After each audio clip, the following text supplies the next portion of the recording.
Voilà, bonjour à tous. Effectivement, ça faisait un petit moment qu'on n'est pas venu, mais voilà. Euh, suite à, en particulier, ce qu'on a pu vivre avec Christiane dans toutes ces années, il y a quelque chose qui nous étonne toujours, c'est la manière de répondre de Dieu. Je crois qu'il se fait un malin plaisir de répondre toujours à côté de la plaque. Le problème, c'est que c'est toujours la bonne réponse. Mais quand on lui pose une question, il a l'art de répondre quelque chose qui est à côté.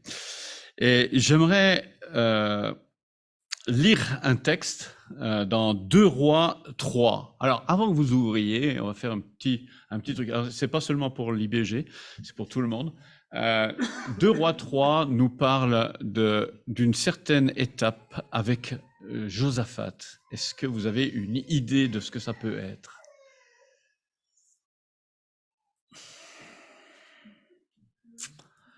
Il n'y a pas beaucoup de prédications dessus. C'est des textes qu'on ne lit pas forcément, mais vous allez voir que normalement vous connaissez un peu l'histoire. 2 Rois 3, les versets 1 à 26. Et j'ai intitulé ça « Creuse des trous ». Ça vous rappelle quelque chose, non? Creuse des trous? Non. Je vais lire. Joram, le fils d'Akab, devint roi d'Israël à Samarie la 18e année du règne de Josaphat sur Juda. Il régna 12 ans. Il fit ce qui est mal aux yeux de l'Éternel, mais pas autant que son père et sa mère. Il démolit le monument de Baal que son père avait érigé. Mais il s'attacha au péché de Jéroboam, fils de Nébat, qui avait fait pécher Israël, et il ne s'en détourna pas. Mécha, le roi de Moab, possédait des troupeaux. Il payait au roi d'Israël un tribut de 100 000 agneaux et de 100 000 béliers avec leur laine. À la mort d'Akab, le roi de Moab se révolta contre le roi d'Israël. Le roi Joram sortit alors de Samarie et passa en revue toute l'armée d'Israël. Puis il se mit en marche et il fit dire à Josaphat, le roi de Juda, « Le roi de Moab s'est révolté contre moi. Veux-tu venir avec moi pour combattre Moab ?» Josaphat répondit, « Je vais monter avec toi et toi et moi, mon peuple est le mien, tes chevaux et les miens. Il n'y aura aucune différence. » Il ajouta, « Par quel chemin allons-nous monter ?» Joram dit, « Par le désert d'Édom. » Les rois d'Israël, de Juda et d'Édom partirent. Après 7 jours de marche, ils manquèrent d'eau pour l'armée et pour les bêtes de somme qui la suivaient.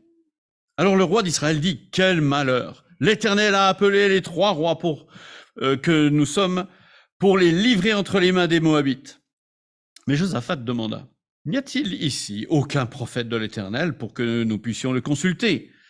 L'un des serviteurs du roi d'Israël répondit, « Et ici Élisée, le fils de Shaphat, qui était l'assistant d'Élie. » Josaphat dit, « La parole de l'Éternel est avec lui. » Le roi d'Israël, Josaphat et le roi d'Édom descendirent alors vers Élisée. Élisée dit au roi d'Israël, « Comme veux-tu? Va trouver les prophètes de ton père et ceux de ta mère. » Le roi d'Israël lui dit, « Non, car c'est l'Éternel qui a appelé les 3 rois que nous sommes pour les livrer entre les mains des Moabites. » Élisée dit, « L'Éternel, le maître de l'univers, dont je suis le serviteur, est vivant. Sans l'estime que j'ai pour Josaphat, le roi de Juda, je ne ferai aucune attention à toi et je ne te regarderai même pas. Maintenant, amenez-moi un harpiste. » Tandis que le harpiste jouait, la main de l'Éternel reposa sur Élisée et il annonça, « Voici ce que dit l'Éternel. Creusez des fosses dans cette vallée. » Et en effet, voici ce que dit l'Éternel. Vous n'apercevrez pas de vent, vous ne verrez pas de pluie, mais cette vallée se remplira d'eau et vous boirez, vous, vos troupeaux et votre bétail. Mais cela ne suffit pas aux yeux de l'Éternel. Il livrera les Moabites entre vos mains. Vous détruirez toutes les villes fortifiées et toutes leurs villes importantes. Vous abattrez tous leurs bons arbres. Vous boucherez toutes leurs sources d'eau et vous gâterez tous leurs bons champs en y jetant des pierres. Or le matin, au moment de la présentation de l'offrande, l'eau arriva par le chemin d'Édom et le pays fut rempli d'eau. Cependant, tous les Moabites avaient appris que les rois montaient pour les combattre. On convoqua donc tous ceux qui étaient aptes au service militaire, même ceux qui avaient dépassé l'âge, et ils se postèrent à la frontière. Ils se levèrent de bon matin, et quand le soleil brilla sur l'eau, les Moabites virent en face d'eux l'eau rouge, comme du sang. Ils dirent, c'est du sang. Les rois se sont certainement combattus à coups d'épée et ils se sont entretués. Maintenant, Moabites, au pillage. Lorsqu'ils arrivèrent vers le camp d'Israël, les Israélites se levèrent et frappèrent les Moabites, qui prirent la fuite devant eux. Les Israélites pénétrèrent dans le pays de Moab et battirent ce peuple. Ils démolirent les villes, ils jetèrent chacun des pierres dans tous les bons champs jusqu'à les en remplir. Ils bouchèrent toutes les sources d'eau et ils abattirent tous les bons arbres.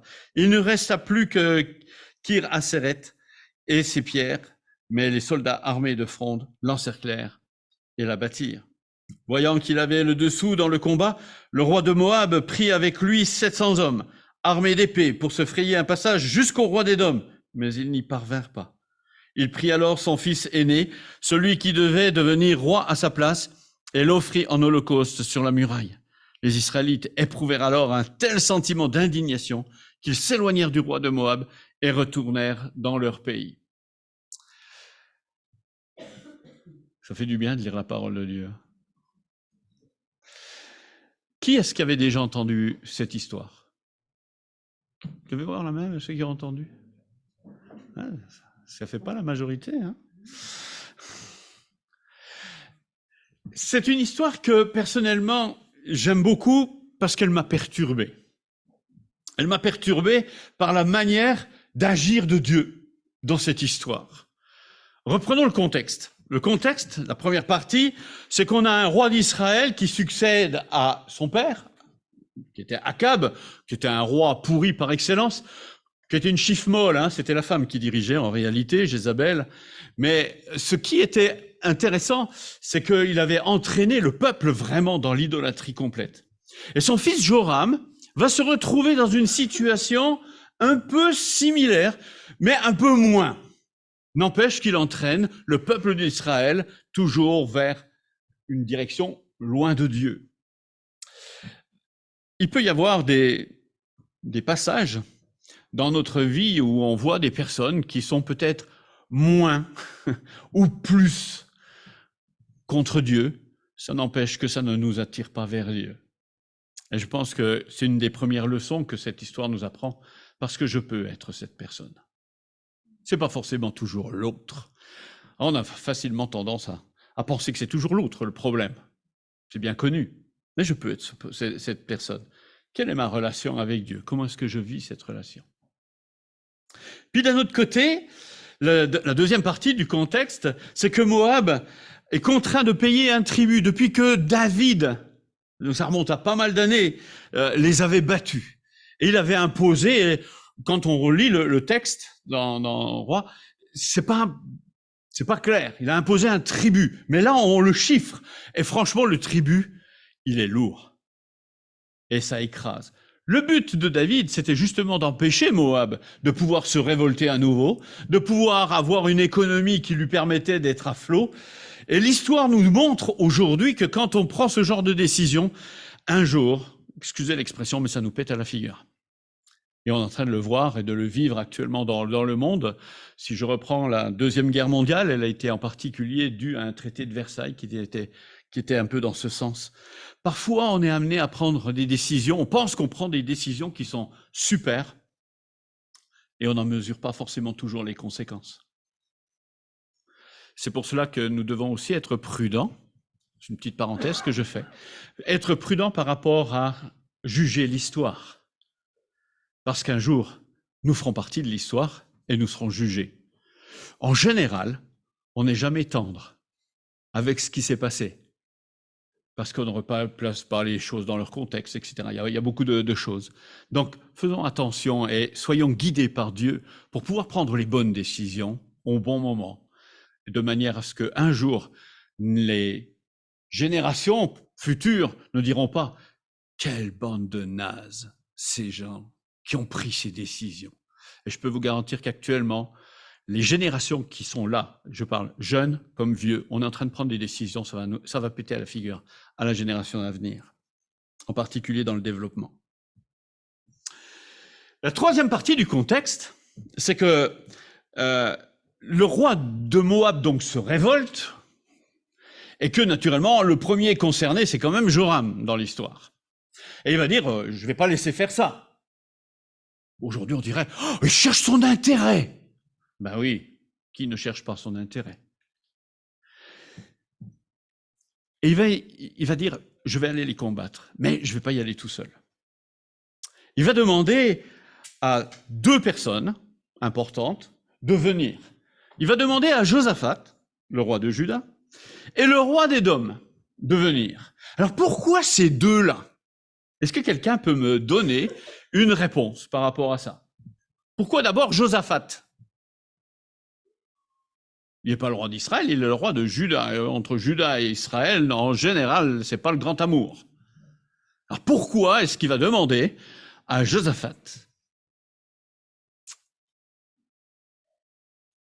Ben, tout simplement, Josaphat, c'est son beau-frère. Parce que Josaphat a eu une très très mauvaise idée à un moment donné, c'est de se marier avec la sœur de Joram, la fille de Akab.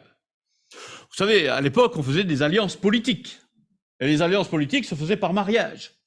Eh bien, il n'a pas échappé. Au lieu de demander à Dieu ce qu'il fallait faire, il a fait son alliance, qui l'a entraîné d'ailleurs à plusieurs reprises dans des problèmes assez sérieux.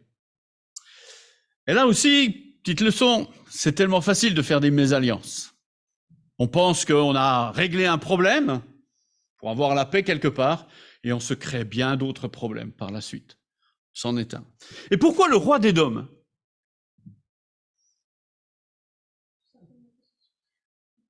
Hein? Ah non, non, c'est pas de ce côté-là, de ce qu'il dit. C'est tout simplement que Édom a été conquise en même temps que Moab par David. Et donc, il se retrouve un peu piégé dans le sens où il devient le vassal. Il devient celui qui doit obéir à son supérieur. Et le supérieur, c'est le roi d'Israël. Donc, Joram va prendre comme allié et son beau-frère d'un côté, et de l'autre côté, l'autre qui n'a pas le choix, il doit obéir. Sinon, il peut lui arriver aussi quelques petits soucis. La différence entre les deux, c'est que le roi d'Édom, il n'a pas trop le choix. Mais Josaphat a le choix. Et là, il a privilégié la famille à Dieu. Il a privilégié ce lien familial au lien par rapport à Dieu. Vous croyez qu'il est tout seul? Non, il n'est pas tout seul. C'est quelqu'un qui est... Josaphat, il a le choix. Il a le choix entre, d'un côté, obéir à Dieu, et de l'autre côté, le lien familial. Et nous avons toujours le choix. Parfois, dans notre réaction, on peut être opposé même à ceux que nous aimons particulièrement fort. Et puis, donc, les rois partent en guerre. Et Joram choisit de passer par le désert d'Édom. Pour quelle raison? Probablement parce que il est avec le roi d'Édom, donc il part avec un territoire allié. Probablement parce que c'est moins dangereux, peut-être plus tactique. Mais ce qui est sûr, c'est qu'au bout de 7 jours, l'eau manque. Et qui dit eau, dit aussi pâturage, etc. Je rappelle quand même qu'à l'époque, les congélateurs étaient rares. Et donc, quand on devait transporter la nourriture, on la transportait sur pied.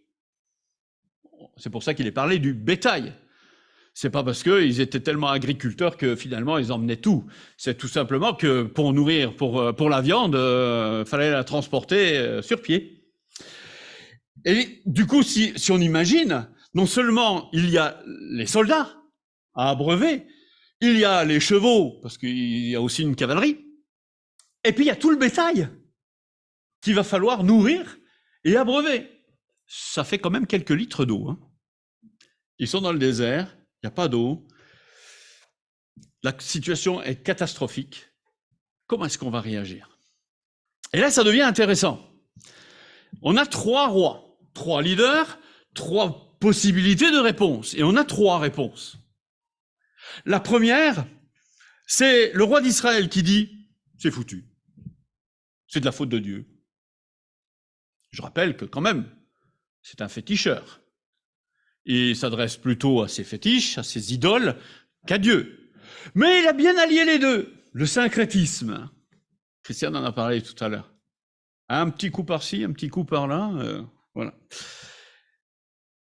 La situation est perdue, et c'est Dieu qui l'a voulu, Inch'Allah.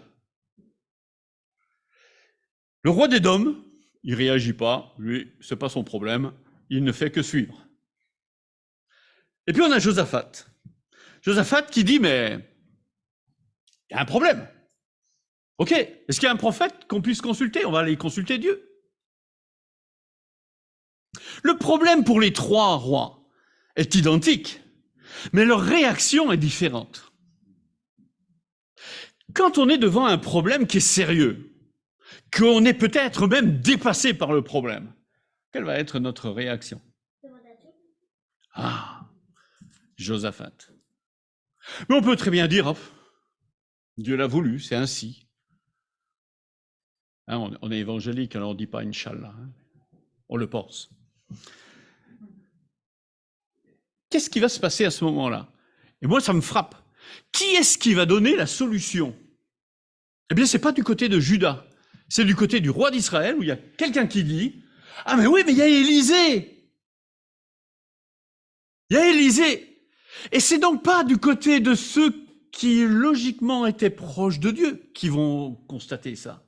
Celui qui est connu, il est connu aussi par ceux qui ne sont pas liés à Dieu. Ça me rappelle un passage où il est dit « Et ils sauront qu'il y a un prophète parmi eux ». Ce qui est intéressant dans cette action, c'est que la réaction de Josaphat va dire « Ah oui, c'est vrai, l'Éternel est avec lui ». Donc Josaphat connaît Élisée. Mais ce n'est pas lui qui y a pensé, c'est quelqu'un d'autre qui y a pensé. Et parfois, même si on est leader, parfois c'est quelqu'un d'autre qui dit « Ah mais tu sais, on pourrait faire ça ». Et ça me rappelle une histoire, nos enfants étaient tout petits, et puis voilà qu'on est malade. Et notre fils aîné dit, ben, on n'a qu'à prier. Et on avait à peine fini de prier qu'on a dit, ben, on va aller voir le médecin. Puis notre fils de répondre, je sais pas, il avait 5 ans, 6 ans. Et il dit, mais il faut laisser quand même le temps à Dieu d'agir.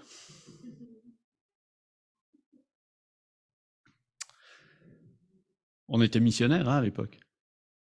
Donc c'était nous qui étions censés donner ces phrases-là. C'est notre fils qui l'a donné. Et Dieu va utiliser des personnes peut-être à côté de nous pour nous recadrer, pour nous permettre de voir les choses différemment, de retourner vers Dieu et non pas vers nos solutions humaines. Et on voit que ces rois, ils vont aller consulter Dieu, ils vont pas dire écoute, on a pensé, et ça serait bien que... Non, on fait quoi maintenant? On n'a pas d'eau, on est dans le désert. Et parfois, Dieu, je crois, il se fait un malin plaisir de nous mettre dans des situations sans espoir, dans le but de justement nous ramener à lui et de le laisser faire. Combien de fois on s'est retrouvé avec Christian dans des situations où on disait « Et maintenant, on fait quoi ?» Aucune solution, aucune idée. Pourtant, on est assez imaginatifs tous les deux, mais là, on est complètement coincés. Mais je pense que ça ne nous est arrivé qu'à nous. Hein. Vous n'avez pas de problème de ce côté-là. Mais il fallait bien que je dise quelque chose ce matin, donc Effectivement, Dieu parfois nous coince pour qu'on vienne le consulter, pour lui dire « Bon, on fait quoi aujourd'hui, maintenant? Comment est-ce qu'on s'y prend ?» Quelles sont les solutions par rapport à cela? Et c'est tout un ensemble, quand Christiane parlait des défis qui sont par rapport à la Réunion et la région, c'est un petit peu la situation dans laquelle on est. Seigneur, on fait quoi maintenant? Oui, on a des idées, mais est-ce que ces idées viennent de toi? Est-ce que c'est comme ça que tu vois les choses? Et actuellement, en tout cas, l'église de Saint-Denis est en train de se positionner pour dire, Seigneur, on fait quoi? On a des idées, c'est vrai, mais quelles sont tes idées à toi? Parce que si ce sont tes idées, ça va marcher. Si ce sont les nôtres, mais vous savez qu'on est tous des bons chrétiens, alors on a des projets, puis on dit Seigneur, après, bénis-les. N'est-ce pas que tu es d'accord? C'est ce qu'on fait quand on est enfant. N'est-ce pas, papa et maman, vous êtes d'accord avec ça? Non. Oh bon. Et du coup, ils viennent et ils vont consulter Élisée, pardon. Et Élisée a une réaction pas très chrétienne quand même.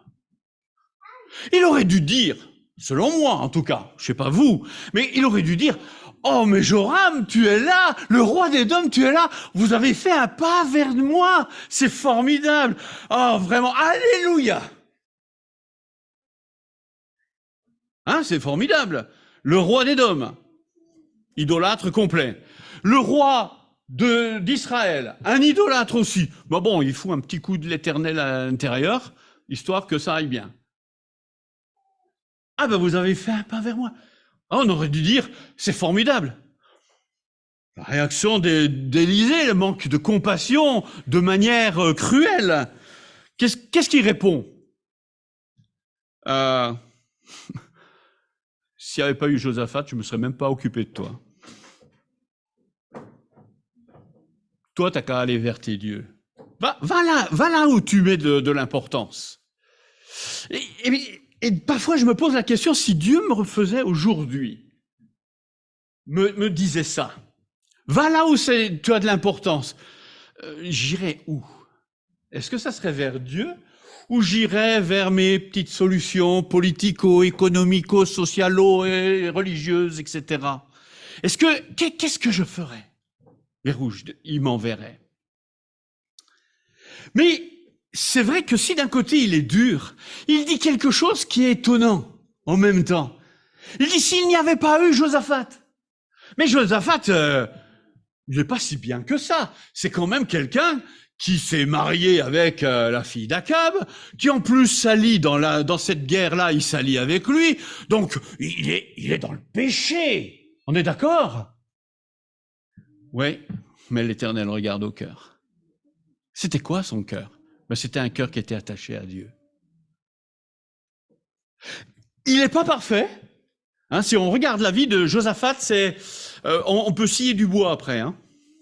C'est comme ça. Tout le temps. Mais c'est quelqu'un qui aime Dieu. C'est quelqu'un qui veut plaire à Dieu. Il prend souvent des mauvaises décisions, mais néanmoins, il aime Dieu. Et ici, Élisée va reconnaître, tu aimes Dieu. Alors oui, à cause de ça, je vais te répondre. Heureusement que la grâce, on dit souvent dans l'Ancien Testament, la grâce n'est pas là. La grâce, elle est là, en plein dedans. On pourrait croire un texte du Nouveau Testament. Et puis on mettrait Ananias et Saphira dans l'Ancien Testament, évidemment. Dieu ne change pas. Il est juste, mais à la fois plein d'amour. Et il va répondre.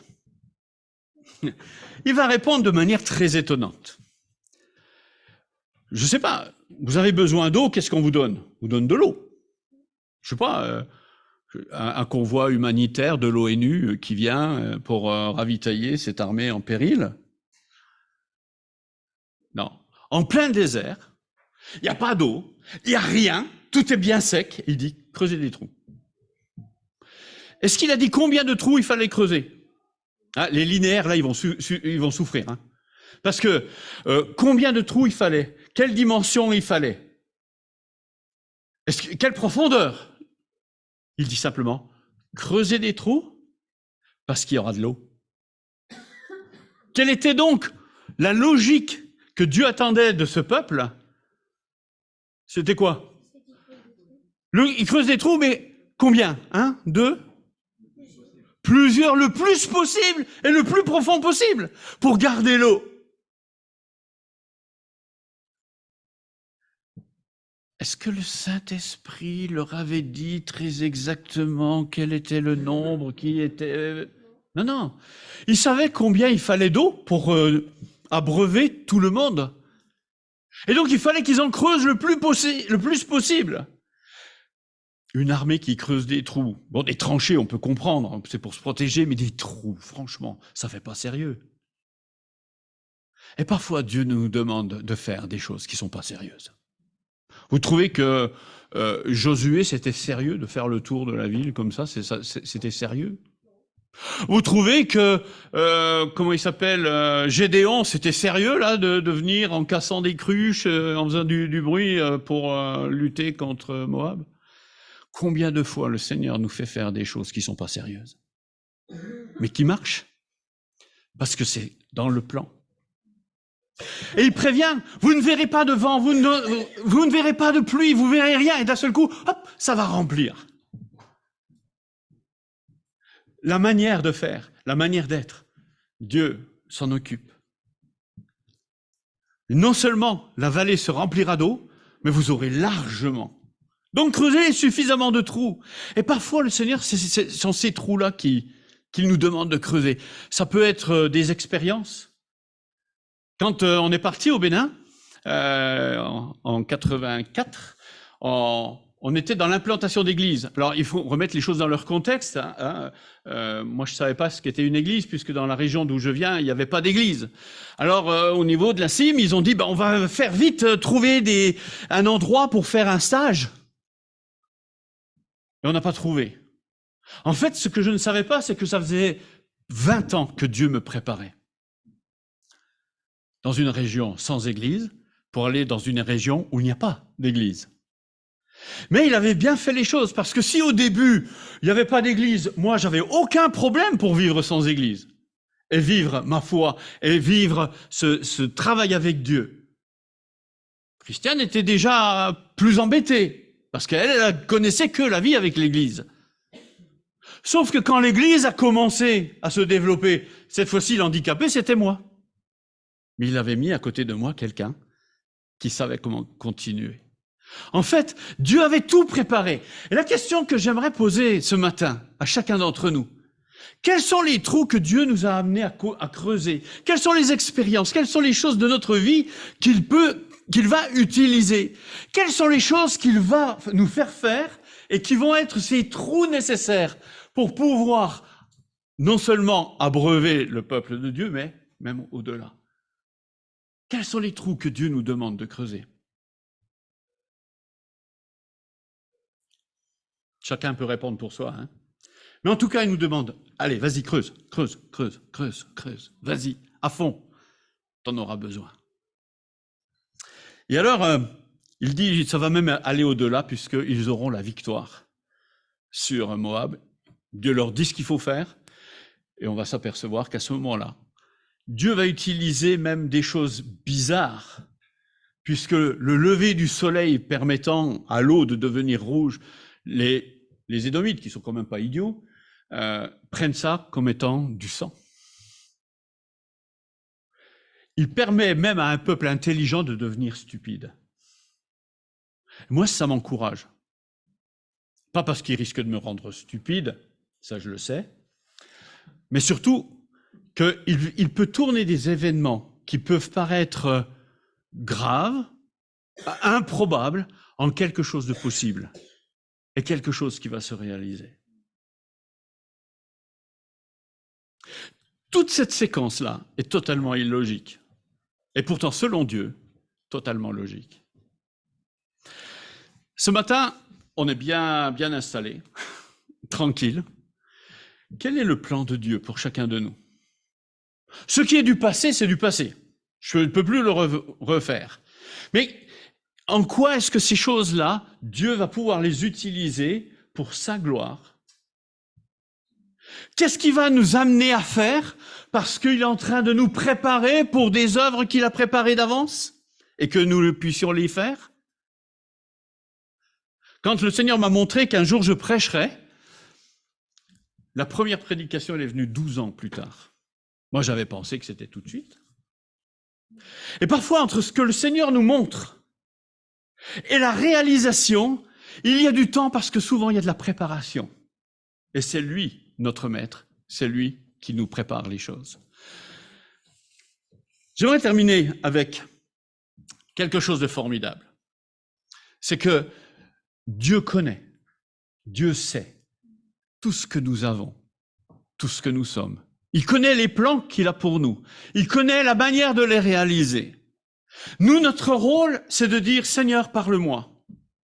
Le problème de nous, aujourd'hui, c'est qu'on aime que Dieu nous parle. Un, pourvu que ça soit ce que moi je pense. Et deux, beaucoup de bruit. Beaucoup de bruit autour de nous. Est-ce qu'on a du temps à prendre pour simplement aller voir Dieu et de dire, Seigneur, je suis là, je t'écoute? Ou bien est-ce que je suis plutôt là pour dire, bon, allez, il faut que ça aille vite? Quelle est ma relation avec Dieu? Est-ce que je suis prêt simplement à dire, parle, ton serviteur écoute? Est-ce qu'il nous fera faire de grandes choses? Très certainement. Des choses qui auront un grand impact, peut-être pas à nos yeux. Et j'aime cette histoire qui est une histoire dans l'histoire de la cime, qui se passe en Bolivie, où il y a un missionnaire américain dont on a totalement perdu le nom, qui est venu et il a annoncé l'évangile à un Bolivien. Ce Bolivien s'est donné au Seigneur. Et lui, il a été à l'origine de beaucoup d'églises. Le missionnaire, a priori, il est peut-être reparti aux États-Unis découragé en disant « j'ai rien fait ». Ça, c'était sa vision des choses. Est-ce que c'était la vision de Dieu? Non.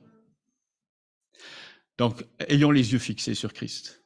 Regardons à lui, écoutons-le, et il nous fera faire des choses qui seront peut-être folles, mais tellement sages, parce que c'est lui qui les dirigera. J'aimerais terminer en priant. Seigneur, je veux te remercier encore pour ce temps ensemble. Merci pour cette histoire que tu nous as racontée, qui nous enseigne tellement de choses, et je voudrais vraiment te prier, Seigneur, de nous permettre non seulement de ne pas faire des mésalliances, mais aussi de te consulter pour tous les points de notre vie qui sont tellement importants. Je te prie, Seigneur, de nous montrer les choses, même si elles nous semblent stupides, même si elles nous semblent n'ayant aucun sens. Mais il y a une chose, Seigneur, c'est que tout ce que tu nous feras faire, ça sera quelque chose qui te glorifiera et qui aura du sens et qui nous amènera vers la victoire. Victoire peut-être par rapport à nous-mêmes, peut-être par rapport à d'autres personnes, d'autres situations. Et Seigneur, nous sommes devant aussi ce monde qui part complètement à la dérive. Et nous voulons, Seigneur, te prier pour ce monde. Et que nous, tes enfants, nous sachions être ces personnes qui sont conquérantes et qui veulent aller de l'avant. Seigneur, nous voulons voir notre civilisation transformée par toi, parce qu'il n'y a que toi qui peux transformer. Béni sois-tu, Seigneur, et merci encore pour mes frères et sœurs ici. Bénis ceux qui sont en vacances, qui sont partis. Bénis tous ceux qui sont là. Je te prie, Seigneur, de diriger chacun, afin que chacune de nos vies soit quelque chose qui soit pour ta gloire. Dans le nom de Jésus. Amen.